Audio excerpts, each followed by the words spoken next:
Wow! Look at this dragon breathing fire in the sky. It's so magical. Ah, I can do magical too. Watch me disappear into a nap. That's quite unique, cat. But look at the phoenix, resurrecting from its ashes. Meh, call me when it knows to land on its feet every time it falls. It seems everyone has their unique ability. What's yours, cat? I can make any box my best.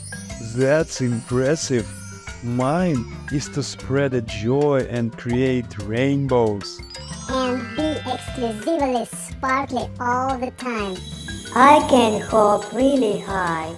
What do you think of that, cat? Not bad.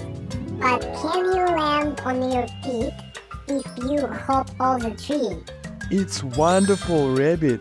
Every creature has something special. Yep. Even if it's just being a furball or a hopper or a sparkling stick. Celebrating our differences makes our world more colorful and interesting. True. Imagine a world full of cats, perfectly balanced, as all things should be. But less sparkly. Maybe a bit, but way more cozy.